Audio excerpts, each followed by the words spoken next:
What's up, Rockstars? Today I'm going to be telling you why the new 10th edition of Warhammer 40,000 is going to be amazing, it's going to be fantastic, and there isn't going to be a single thing wrong with it at first.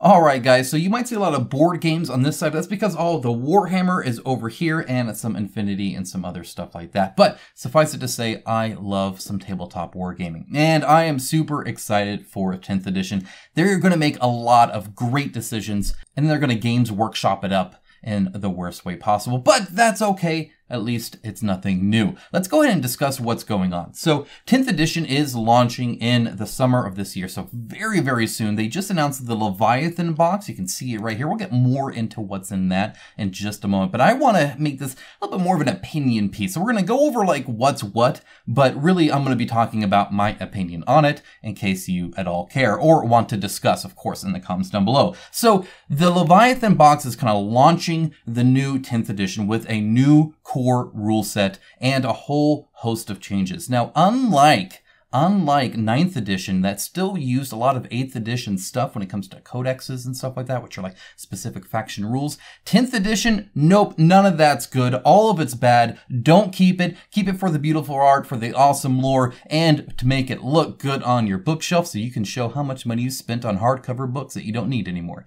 Seriously though, it's going to be great because it really wipes the slate clean. One of the issues early on in 9th edition was the fact that a lot of old codexes just weren't updated and was left that army in a really bad spot because it didn't always make sense. They weren't very updated when it comes to the current power set and all that kind of stuff. So I really enjoy this clean sweep. I think that's a smart decision and I encourage them to continue to do that going forward if need be. In other words, if there's a big core set rule difference that needs to do it, make sure you update everything all at once. And that's what they're doing at the beginning. And that's because you're actually going to be getting stuff like new data sheets for every single unit that you have, and that's available for free along with the free rulebook. So free rules, they're going just like pretty much all of their competitors already do this. So it's really great to see that. And it should be noted that the core rule set is actually already available free. Not the 10th edition one, but like the 9th edition, stuff like that. That's something that's not very new. What is new is that is the rule set.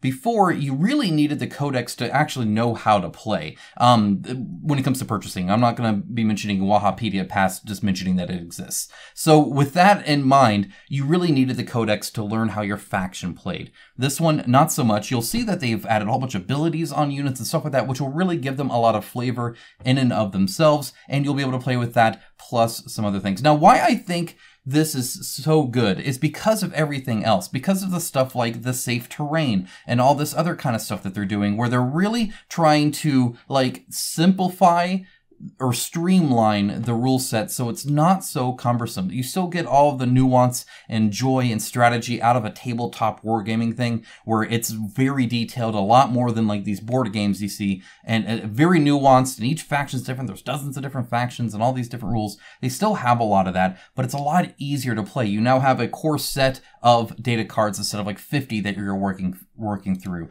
You have your abilities here a lot instead of using a lot of different stratagems and stuff like that. So they've done a lot to kind of make the game easier to play, more simple to play, more enjoyable to play, where you're focusing on strategy and less on just rules on top of rules on top of rules on top of rules. Very much appreciate that. And the new stuff looks great. Like just looking at some of this stuff, it looks really cool. Like fantastic minis across the board. If you're not into Space Marines, that's fine because they got a ton of super cool Tyranids, a lot of alien bugs to zerg over and destroy your enemies with. You got a ton of stuff here. You got the rule book. You got a set of data cards here. You got your transfer sheets for the Space Marines, of course, all the lore and stuff like that. And not only that, but you can actually buy a lot of this stuff separate when it comes to like the Crusade and stuff like that. You don't need to buy the big box to get it. It's not like that's the only way to get it, at least at the start for the books.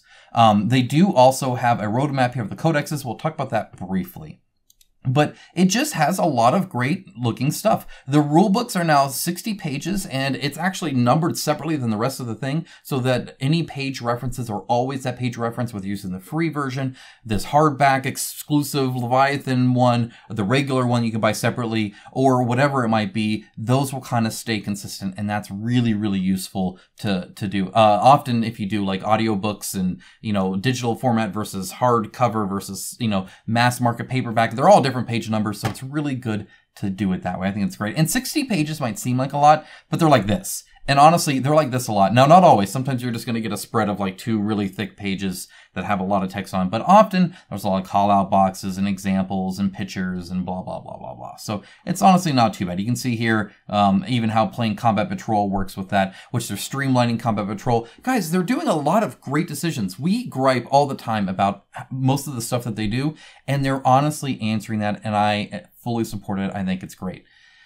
The problem is that it gets to this. So this is the Codex roadmap. So summer 2023, 10th edition's here. Everybody should be pretty much happy unless you just bought one of the old codexes, in which case, enjoy the lore, enjoy the art. That's what you got out of that. And you can always play 9th. Like, you can have a friendly game of 9th with, even though 10th is there. You can still play 3rd. You can play whatever you want. So you want to get your scatter dice out. You want to get your templates out. You want to do all that. By all means, do it. That's one of the great things about having printed rules is you can do that. But, when you go to the hobby shop or whatever, most people are probably going to be moving to 10th. So with that, it's fantastic. Everybody's updated. And then come the fall of 2023 or the autumn of 2023, we're going to be getting the Tyranids and Space Marines. Now, this is honestly something that it kind of makes sense because they just released that. But the codexes will, I am sure, add faction rules. I talked about how this right here gives a lot of kind of flavor to your units, and that's very true when it comes to this, like the Teleporter Homer and the Fury of the First and stuff like that. But Space Marines, when they play that, especially different factions, act differently. Whether you have Blood Angels, whether you have, Ultramarines, whether you have White Scars, whatever it is, they do things that make them different as a faction they do, right? Same with like Necrons, right? You have the ability to, like just come up out of nowhere, like, oh, you thought you killed me, but I reanimated. You can do stuff like that.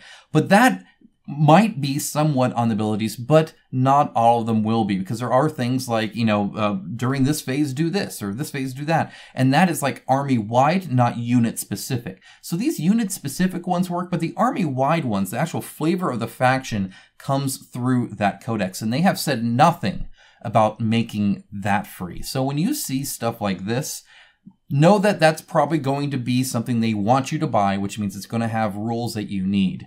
And so you're going to want to buy it for that. But point updates, stuff like that, from what I understand, they are going to keep these updated and keep these free so you can always have that. That's great. It means that much less like, chapter approved stuff to buy or White Dwarf stuff to buy and stuff like that. You can just kind of get that and download it, print it off, or do what you need when it comes to that. But the codexes will definitely add that flavor back. And honestly, pros and cons, right? It makes sense in that you kind of need to do that per faction because, each faction's kind of different. You don't want that all in the rule book. And you can update and kind of, make new codexes that weren't even there in the original thing as a faction. You can do that. Stuff like the Voltan, right? The dwarves, stuff like that.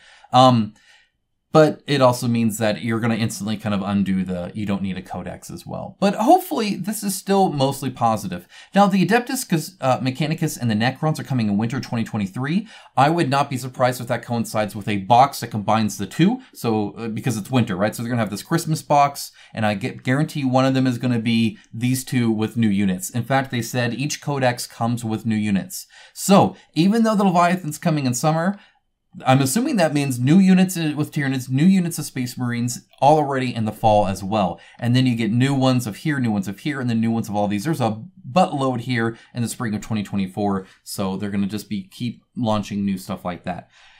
What do you guys think? Do you think this is a pro or a con when it comes to these codexes still being a thing? I understand the faction rules, and I wish the faction rules weren't something you purchase, but I suspect that they will be. They've not mentioned anything else otherwise. They've been very kind of tight-lipped about that, and I fully suspect that that's what it's going to be. They said, hey, you're going to be able to do a long time with this stuff. I don't know if long time means fall. I don't know if maybe they will. Maybe it'll be more like Indexes, just a group of lore and story, and it'll come with like a crusade campaign and all that other kind of stuff. All this stuff you get here, right? Maybe this is what this is, because this core rulebook, right? Again, available online, at least the rules portion of it. I'm wondering if this will be the same thing. Like you get the Tyranids one, and it's just like this, where you can purchase these separately, or you can get the codex, get them all at once. Not sure. Let me know in the comments down below. I'd love to discuss with you. Either way, I think, and I honestly think this 10th edition is going to be great. I think they're going to do better when it comes to balance. You know, looking at a lot of the tournament things that we see even now in 9th, honestly, they're all pretty much 50% plus or minus. There's a few outliers, but it's a lot more of an even map than you would think, where you're like, oh, nobody's winning these, or everybody's winning these. You can win with anything if you play them well and you know how to work it, for sure. That doesn't mean every list is viable, though, right? And so that's where I think the balance can be worked on. But just playing the darn game, guys, getting it to the table, dealing with terrain, dealing with all your data cards, or not doing that now, I think it's going to be great, and I'm super excited for 10th edition. I will definitely be playing it, and expect, of course, a Leviathan unboxing video here. I'll be building all those. I'll be having a blast with it. So, guys, that's it. That's all I had for 10th edition right now. Let me know if you have any specific questions or comments or thoughts on this Codex roadmap or 10th edition in general. And with that, take care, guys.